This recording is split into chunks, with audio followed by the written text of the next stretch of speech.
건강할 수 있도록 주님 도와주시옵시고, 저희들의 기도하는 제목들이 이루어져 가은히 평탄하게 하여 주시고, 자녀들이 주 안에서 복된 삶을 살아갈 수 있도록 두 손 들어 복을 내려 주시옵소서. 하나님, 이 시간 말씀 듣겠습니다. 말씀으로 우리를 만나 주시옵소서. 예수님의 이름으로 기도하옵나이다. 아멘. 보화가 담긴 그릇이라는 제목으로 말씀을 전하겠습니다. 예수를 믿으면 몇 가지 변화가 옵니다. 그 중에 하나가 신분의 변화입니다. 마귀의 종에서 하나님의 아들로 신분이 바뀌어지게 되어집니다. 로마서 8장 14절 15절을 같이 한번 읽어보겠습니다. 시작. 무릇 하나님의 영으로 인도함을 받는 사람은 곧 하나님의 아들이라. 너희는 다시 무수하는 종의 영을 받지 아니하고 양자의 영을 받았으므로 우리가 아빠 아버지라 부르짖느니라. 아멘. 갈라디아서 4장 6절로 7절 말씀 같이 읽겠습니다. 시작. 너희가 아들이므로 하나님이 그 아들의 영을 우리 마음 가운데 보내사 아빠 아버지라 부르게 하셨느니라. 그러므로 네가 이후로는 종이 아니요 아들이니 아들이면 하나님으로 말미암아 유업을 받을 자니라. 아멘. 우리를 아들이라고 이렇게 말씀하고 있습니다. 아들이다. 종이 아니라 이제는 아들이다. 그래서 우리가 아빠 아버지라 부르짖는다, 이렇게 말씀하고 있습니다. 신분이 완전히 바뀌어졌습니다. 아들과 종은 다릅니다. 종은 유업이 없습니다. 상속이 없습니다. 그러나 아들은 유업이 있습니다. 그래서 아들이면 하나님으로 말미암아 유업을 얻을 자니라고 성경에서 그렇게 말씀하셨습니다. 유업을 받는다는 게 뭐겠습니까? 아들의 권리입니다. 그 권리는 아버지의 것이 내 것이 되어진다라고 하는 것입니다. 그래서 사도 바울은 고린도서 6장 10절에서 아무것도 없는 자 같으나 모든 것을 가진 자로다, 이렇게 말씀을 하고 있습니다. 아무것도 없는 자 같으나 무시하지 말라고 하는 것입니다. 나는 모든 것을 가진 자다.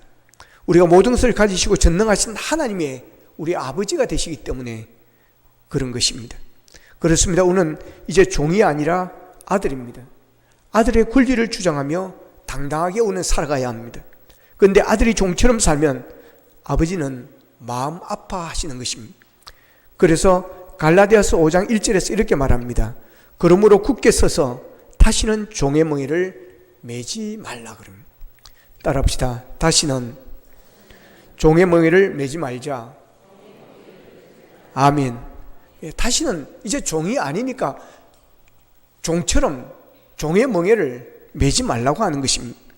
당자에게 보면 아버지로부터 분깃을 받아서 이제 청혼의 꿈을 안고 이것으로 이 정도의 재산이면, 이 정도의 물질이면 큰 일을 할 수 있다라고 생각하고 세상으로 나갔습니다. 그러나 그 돈을 다 탕진해버리고 맙니다.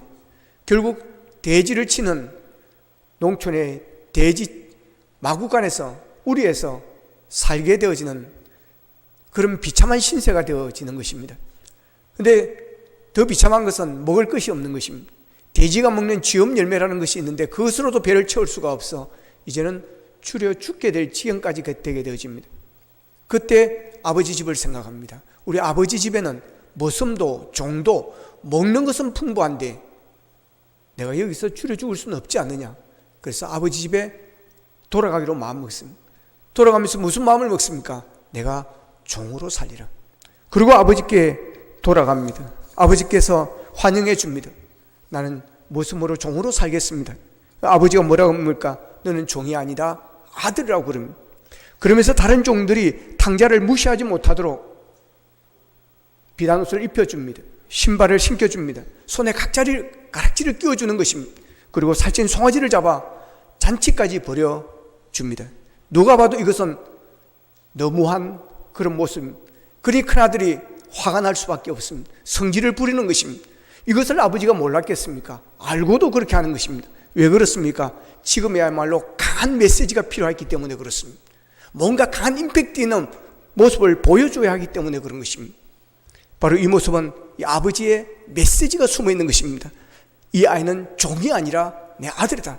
그러니까 절대로 그 누구도 무시해서는 안 된다라고 하는 강력한 메시지를, 무언의 메시지를 보내주고 있는 것입니다. 우리가 예수를 믿음으로 종에서 아들로 바뀌어 있다는 사실을 믿으시기를 바랍니다. 또한 우리가 예수를 믿으면 주님이 내 안에 오십니다. 내가 주님 안에 가서 우리가 하나가 되어진다라고 하는 것입니다. 요한복음 15장 4절을 같이 한번 읽어보겠습니다. 시작. 내 안에 거하라. 나도 내 안에 거하리라. 가지가 포도나무에 붙어 있지 아니하면 스스로 열매를 맺을 수 없음같이 너희도 내 안에 있지 아니하면 그리하리라. 아멘. 내 안에 거하라. 나도 너희 안에 거하리라고 말씀하고 있습니다. 주님은 우리에게 주님 안에 들어오라고 말씀하셨습니다. 그러면 주님도 우리 안에 들어오시겠다는 것입니다. 그래서 우리가 주님과 하나가 되어진다는 것입니다. 이건 대단한 것입니다. 이것은 놀라운 것입니다. 예수님이 어떻게 우리 안에 거할 수가 있겠습니까? 예수님은 하나님의 아들이십니다. 예수님은 죄가 없으신 분이십니다. 그런 분이 어떻게 죄와 허물로 얼룩진 우리와 죄인들과 함께 거하겠다고 하는 것이냐는 것입니다. 하나님께서 솔로몬이 지은 그 웅장하고 화려한 성전에도 내가 누추해서 들어와서 내가 거기 못 있겠다고 하셨던 하나님이십니다. 그런데 그 솔로몬의 성전보다 우리가 더 깨끗하며 더 화려하겠습니까? 우리는 죄와 허물로 가득 찬 정말 쓰레기로 가득한 방과 같은 그런 우리들입니다. 그런데 주님이 우리 안에 계시겠다는 것입니다. 있을 수가 없는 이야기입니다. 이게 예수 믿는 자의 은혜요, 예수 믿는 자의 복인 것입니다. 이게 예수 믿고 하나님의 자녀가 된 자녀의 권세인 것입니다. 이것을 오늘 본문 7절에서는 우리가 이 보배를 질그릇에 가졌으니라고 말하고 있습니다. 이 말씀은 우리 그리스도인들이 하나님 앞에서 어떤 존재인가를 말해주는 소중한 비유입니다.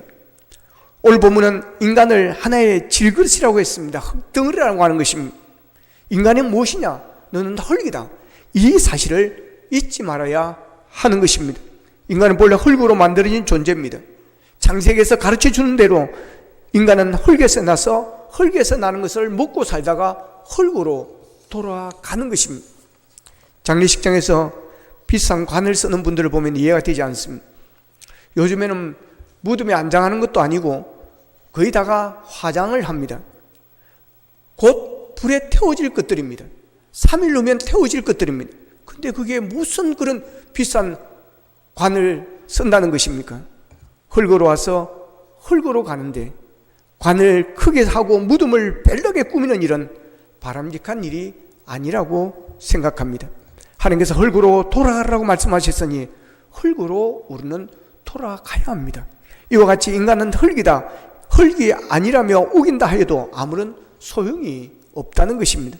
하나님께서 흙으로 사람을 만드신 다음 그 이름을 아담이라고 불렀습니다. 아담은 히브리어로 흙이라는 그런 뜻입니다.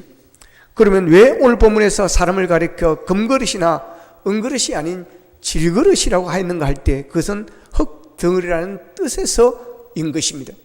흙으로 만들어져 흙으로 돌아가는, 그리고 깨어지기가 쉽고 상처나기 쉬운 것이 질그릇입니다. 질그릇이란 약하고 천한 존재라는 의미입니다. 그런데 이 질그릇이 보배를 담고 있다는 것입니다. 질그릇은 그 자체가 원하는 것을 담을 수가 없습니다. 어디까지나 주인이 원하는 것을 담게 되어지는 것이고, 그 결과 쌀을 담으면 쌀 항아리요, 쓰레기를 담으면 쓰레기통이 되어지는 것입니다. 그러므로 질그릇의 가치는 질그릇 자체에 있는 것이 아니라 그 속에 담겨진 내용물에 달려 있는 것입니다. 그런데 놀랍게도 그 내용물이 보화라고 하는 것입니다. 그러고 보면 여기에는 매우 역설적인 데가 있습니다. 왜냐하면 한편은 흙이라고 하는 반면 또 한편으로는 보화를 말하고 있기 때문입니다. 그 옛날 고대 사회에서는 오늘과 같은 은행제도가 없었기 때문에 보화가 있는 경우에는 질그릇을 담아서 땅속에 묻어둠으로 금고의 역할을 하였습니다. 만약 이렇게 묻어둔 채 주인이 죽어버리기라도 하게 되어지면 임자 없는 보화가 되어버리는 것입니다. 누군가 발견하는 날에는 그야말로 크나큰 횡재를 얻게 되어지는 것입니다. 예수님께서 말씀하신 밭에 감추인 보화에 대한 비유가 바로 이런 것을 말씀하고 있는 것입니다. 질그릇은 질그릇 자체로 가치를 매기지 않습니다. 그 자체는 가치가 없습니다. 근데 그 속에는 보화가 있습니다. 그렇다면 이것은 굉장한 값어치를 갖게 되어지는 것입니다.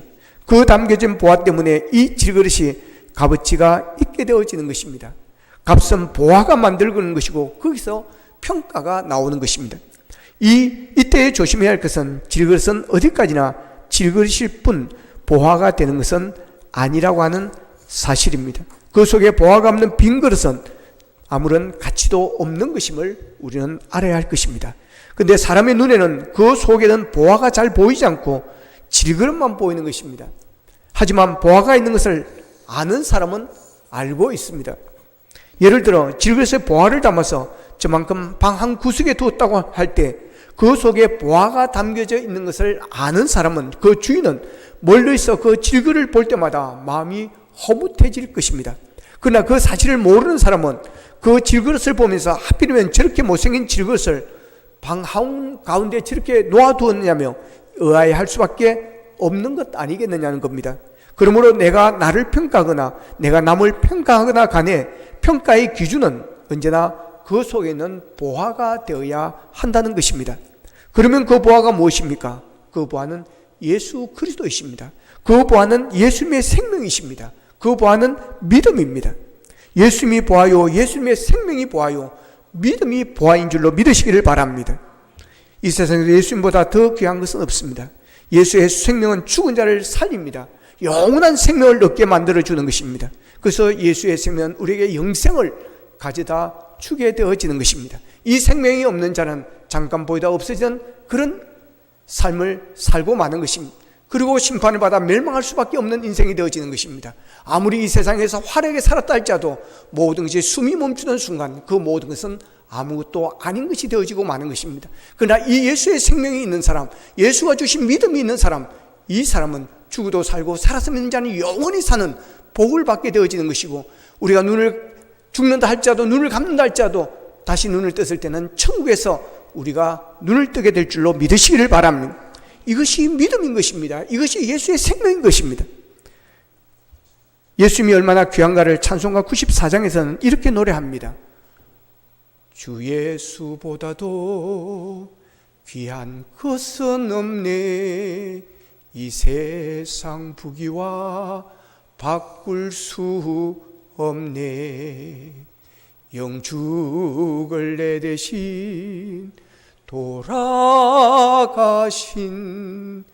그 놀라운 사랑 잊지 못해. 세상 즐거움 다 버리고 세상 자랑 다 버렸네. 주 예수보다도 귀한 것은 없네. 예수 밖에는 없네. 할렐루야. 여러분, 이 고백이 우리 모두의 고백이 되기를 주님의 이름으로 축복합니다. 주 예수보다 더 귀한 것은 없네. 이 세상 명예와 바꿀 수 없네.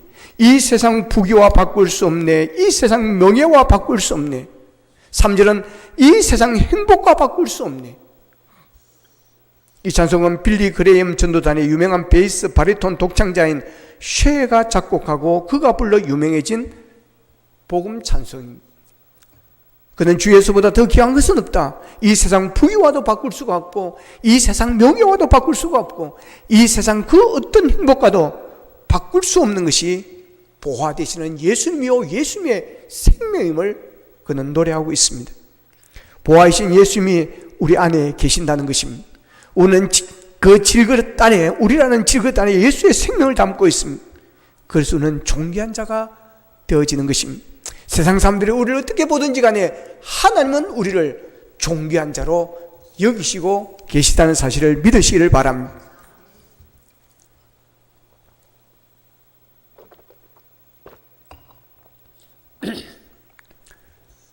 태국에 400억이 되는 불상이 있습니다. 세계에서 금불상으로는 제일 큰 불상입니다. 근데 이 불상은 길거리에서 주운 그런 것입니다.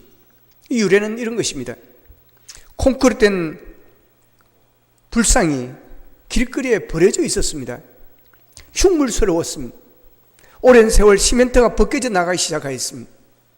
아이들이 그 위에 올라가 앉아 놀았습니다. 소를 몰고 나온 사람들은 거기에다 소 줄을 거기에다 메어놓고 있고 그랬습니다. 그러던 어느 날 그곳에 도시계획이 세워졌습니다. 도로를 닦게 되어졌습니다. 도로 가운데 그 시멘트 불상이 흉물 같은 것이 있어서는 안 되는 것입니다. 그러니 그것을 치워야 하는 것입니다. 그래서 기중기가 와서 그것을 들어 올렸습니다. 근데 들어 올렸는데 이게 얼마나 무거운지 줄이 끊어져 버렸습니다. 그래서 떨어졌습니다. 그러면서 금이 가고 끼어졌습니다. 그 사이로 무슨 누런 것이 보였습니다. 심상치 않게 여긴 한 인부가 그것을 벗겨보았습니다. 놀라운 일이 생겨난 것입니다. 그 안에 완전히 금덩어리로 되어 있었습니다. 그 큰 콘크리트 안에 모든 것이 금이었습니다.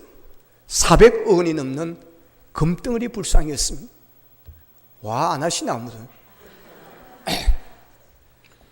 수백 년을 비바람을 맞으며 길거리에 있던 그것이 바로 400억의 금덩어리였다는 것입니다. 400원의 금덩어리였지만 그 안에 400억 금덩어리 있는 줄 몰랐기에 아무도 거기에 대해 관심을 가지지를 않았던 것이었습니다. 여러분, 우리 안에 400억보다 더 귀한 보화가 있음을 믿으시기를 바랍니다. 우리 안에 예수 그리스도의 보화가 있다는 것을 모르면 우리는 버려진 존재와 같은 것입니다. 유명한 신학자 라이논드 리버는 예수 믿는 것이 무엇이냐는 문제를 놓고 말하기를 예수를 믿는다는 것에 대해서 여러 가지를 말할 수 있으나 가장 중요한 것은 그리스도 안에서 자기의 생의 의미를 깨닫는 것이다 라고 말했습니다. 그렇다면 예수를 믿는다고 하면서도 자기의 인격을 격화시키고 학대하고 한숨으로 인생을 엎조린다고 한다면 그는 예수 믿는 사람이 아닌 것입니다. 그리스도는 어떤 경우에도 절망은 한 확신할 수가 없는 존재입니다. 왜냐하면 나로서는 무능하고 필요없는 존재지만 그리스도 안에서 소중한 존재이기 때문인 것입니다. 그러므로 우리 그리스도인은 언제나 그리스도 안에서 자기의 새로운 가치를 확실하게 발견할 수 있어야 하는 것입니다. 왜 사람들이 예수 믿는 사람들의 가치를 모르는 것입니까? 왜 우리가 우리 자신을 비하고 열등감에 사로잡혀 사는 것입니까? 내 안에 보화가 있음을 모르기 때문입니다. 내 안에 보화가 되시는 주님의 계심을 인정하지 않기 때문입니다. 여러분, 누가 상처를 주어도 속은 금들이보다 더 귀한 보화라는 사실을 여러분 기억하시기를 바랍니다. 질그릇 같은 우리 안에 보화가 있습니다. 예수 생명이 있습니다. 그래서 하나님은 질그릇인 우리를 보호하시고 지키는 것입니다. 행여나 깨어질까봐, 행여나 다칠까봐 눈동자같이 눈을 떼지 않으시고 지켜주시는 것입니다. 그래서 오늘 보면 8절 9절은 이렇게 말씀하십니다. 같이 한번 읽어보겠습니다. 시작. 우리가 사방으로 우겨싸임을 당하여도 쌓이지 아니하며 답답한 일을 당하여도 낙심하지 아니하며 박해를 받아도 버림받지 아니하며 거꾸로 뜸을 당하여도 망하지 아니하고. 아멘. 여기서 바울은 그동안 자기가 복음을 전하려고 당한 모든 약함을 4가지의 고생으로 요약을 하고 있습니다. 그런데 이와 같은 4가지의 약함과 고생은 반드시 정반대되는 말과 대조시켜 놓았습니다. 8절을 보면 사방으로 우겨쌈을 당하여도 쌓이지 않는다라고 말합니다.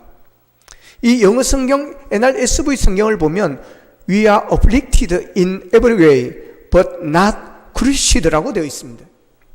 사방팔방으로 고통을 받아도 망가지지 않는다는 그런 말로 번역할 수가 있습니다. 바울이 이 표현을 할 때 레슬링 경기를 생각했다고 그럽니다.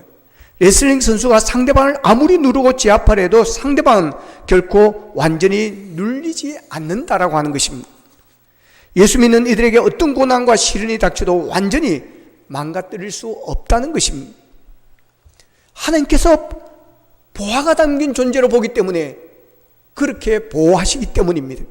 또한 8절에 보면 답답한 일을 당하여도 낙심하지 않는다고 그랬습니다. 살려보면 답답한 일을 얼마나 많이 당합니까? 실망스러운 일이 얼마나 많습니까? 기대했던 것이 수포로 돌아갈 때가 얼마나 우리의 가슴을 아프게 하는 것입니까? 그러나 예수 믿는 이들은 완전한 절망에 빠지지 않는다는 것입니다. 왜 그렇습니까? 전능하신 하나님이 우리의 아버지가 되시기 때문에 그렇습니다. 우리 안에 보배가 있기 때문에 그렇습니다. 능력의 보물을 품고 있기 때문인 것입니다. 또한 9절에서는 이렇게 말합니다. 박해를 받아도 버림받지 아니하며. 예수 믿는 일 때문에 혹은 어려운 일을 하다가 핍박을 받을 때가 있습니다. 그러나 아무리 핍박이 거세고 심지어 순교를 당하는 일이 있을지라도 하나님은 결코 우리를 버리지 않으신다고 하는 것입니다. 그 안에 보화가 없을 때 버림받는 수 있으나 그러나 그 안에 보화가 있는 것을 알 때는 버릴 수가 없는 것처럼 말입니다. 신명기 31장 6절은 이렇게 말합니다. 너희는 강하고 담대하라. 두려워하지 말라. 그들 앞에서 떨지 말라. 이는 내 하나님 여호와 그가 너와 함께 가시며 결코 너를 떠나지 아니하시며 버리지 아니하실 것임이니라. 보배를 품은 그리스도인들은 하나님께서 끝까지 버리지 않으신다는 것입니다. 또한 9절에서는 이렇게 말합니다. 거꾸로 뜨림을 당하여도 망하지 아니하며. 바울이 이 표현을 썼을 때는 복싱 경기를 염두에 두었다고 그럽니다. 복싱 선수가 상대방의 강펀치를 열어서 여러 차례 링 위에서 무너뜨립니다. 그러나 넘어진 선수는 일어서고 또 일어섭니다. 그리하여 수없이 거꾸로 뜨릴 수 있지만 완전히 망하게 할 수 없다는 것입니다. 보십시오. 비록 질그릇에 불과한 우리들이지만 우리 안에는 이 보화 때문에 하나님께서 우리를 버리지 아니하시고 우리를 지켜주시고 함께 주신다는 것입니다. 내 안에 주님이 계시고 내 안에 하나님의 영이 계시고 내 안에 하나님의 말씀이 있다는 것이 이렇게 우리를 귀한 존재로 만들어 준다는 것입니다. 그러나 우리가 하나님의 예수님의 생명을 가지고 있다는 것에 자부심을 가지고 살아야 하지만 우리가 조심해야 될 것이 있습니다. 그것은 마치 우리 자신이 보화인 양 착각해서는 안 된다는 것입니다. 예수님의 생명을 가졌어도 우리의 몸은 여전히 질그릇일 뿐입니다. 예수 그리스도라는 보화를 가졌다고 질그릇이 금그릇이 되는 것이 아닌 것입니다. 우리가 자부심을 가지고 귀한 존재로 살아가는 것은 우리 자신 때문이 아니라 우리 안에 있는 예수님의 생명 때문이라는 사실을 잊어서는 안 됩니다. 그 옛날 정성을 태우고 가는 말이 사람들이 허리를 숙여 절을 하니까 정성한테 절한다는 것을 자기에게 절하는 줄 착각하고 자기가 꾸벅꾸벅 고개를 인사를 하더라는 겁니다. 정성 때문에 사람들이 전하는 것이지 말을 보고 절을 하겠습니까? 그런데 주책맞은 말은 자기에게 절한 줄 알고 있었다는 것입니다. 아무리 정성을 태우고 간다 하더라도 말은 말일 뿐입니다. 정성을 태우지 않으면 누가 말이 지나가는데 그 앞에 절을 하겠습니까? 아동문화가 최봉씨가 쓴 글 가운데 세상에서 가장 짧은 동화라는 제목의 글이 있습니다. 내용은 정말 짧습니다. 세탁소에 들어온 새 옷걸이한테 헌 옷걸이가 한마디 합니다. 너는 옷걸이라는 사실을 한시도 잊지를 말아라 그럽니다. 왜 옷걸이라는 것을 그렇게 강조하시는지요? 그가 이렇게 말합니다. 잠깐씩 입혀지는 옷이 자기의 신분인 양 교만해지는 옷걸이들을 그동안 많이 보았기 때문이다 라고 말합니다. 옷걸이가 잠깐 왕복을 걸치고 법복을 걸치고 하니까 자기가 그것이 자기 옷인 양, 자기가 그런 사람인 양 착각하더라는 것입니다. 우리도 마찬가지입니다. 보화를 가진 값진 존재이지만 결코 교만하거나 자만해서는 안 됩니다.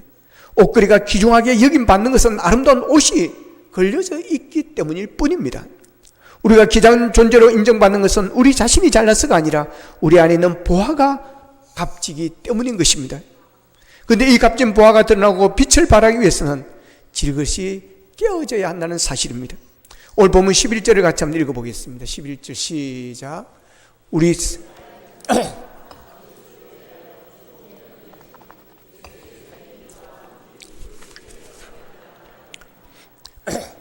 아멘. 자, 예수의 생명이 나타나기 위해서는 우리가 죽음에 넘겨져야 한다는 것입니다.